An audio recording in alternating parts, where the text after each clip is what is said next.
नमस्कार, आप देख रहे हैं दैनिक सरोकार और मैं हूं आपके साथ प्रियांशु शर्मा।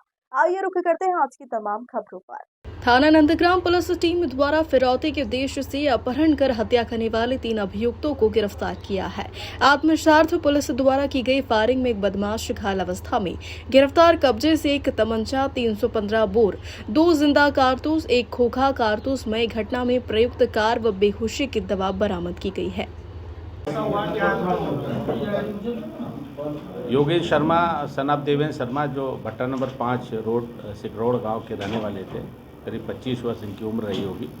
इन्होंने अपना ज़मीन एक विकास नाम के व्यक्ति को दिया था जो service centre, car service centre का काम करता था, और उससे इनके पास 2 महीने की जो किराया होता है करीब 40,000 रुपये बाकी था। उन्होंने विकास और उसके साथियों ने, मनीष, रोहित और विकास का एक भाई अमन है, चारों लोगों ने मिल करके उनको उस किराया देने के बहाने बुलाया था और योजनाबद्ध तरीके से योगेंद्र को अपहरण करके उनको इंजेक्शन लगा करके उसकी हत्या कर दी थी। आज इस पूरे घटना का क्रम का अनावरण हुआ है, जिसमें विकास सना रामफूल जो चराड़ा मोड़ाली मेरठ का रहने वाला, ये मुख्य जो साजिश करता है। इसकी पुलिस मुठभेड़ में गोली लगी है पैर में और हॉस्पिटल में घायल भर्ती है।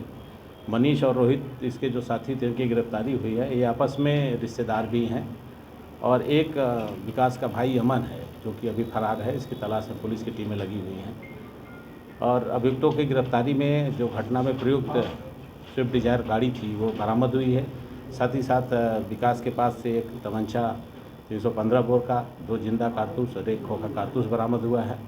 साथ ही साथ उनकी गाड़ी में जो इंजेक्शन बेहोशी की दवा उन लोगों ने दी थी, इसमें एक रोहित नाम का अभियुक्त है जो कि पूर्व में किसी हॉस्पिटल में, मोदी नगर के हॉस्पिटल में इसने वार्ड बॉय का काम किया था। उसने इनको इंजेक्शन दिया था। उसके इंजेक्शन की खाली जो शीशियाँ हैं वो भी बरामद हुई हैं।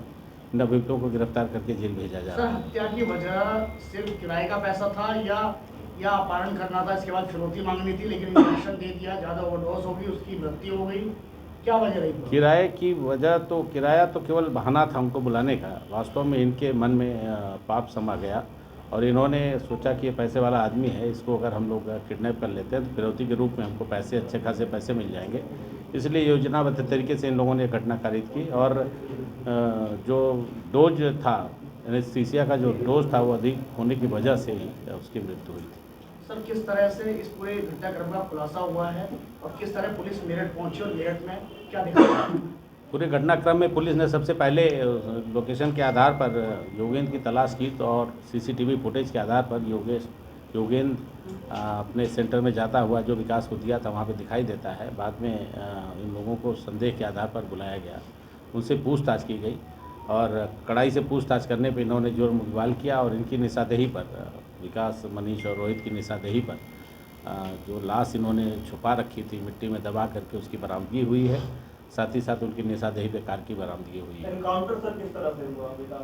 विकास की निशानदेही पर विकास ने कार जो छुपा करके रखी थी झाड़ियों में, उन्होंने बताया था कि विकास से पूछताछ पे कि कार, जिस घटना में प्रयुक्त जो कार है, इसको मैं बरामद करा सकता हूं। तो विकास को लेकर के पुलिस टीम गई थी करीब 7:30-8 बजे के करीब, और वो वहाँ पर चाबी खोल करके, जो छुपाया हुआ था ईंट के नीचे, चाबी खोल करके गाड़ी को खोला, उसमें से तमंचा लेकर के पुलिस पे जानलेवा हमला किया पुलिस पार्टी पर। तो पुलिस ने आत्मरक्षार्थ गोली चलाई थी, जिससे उसके पैर में गोली लगी और घायल हुआ है।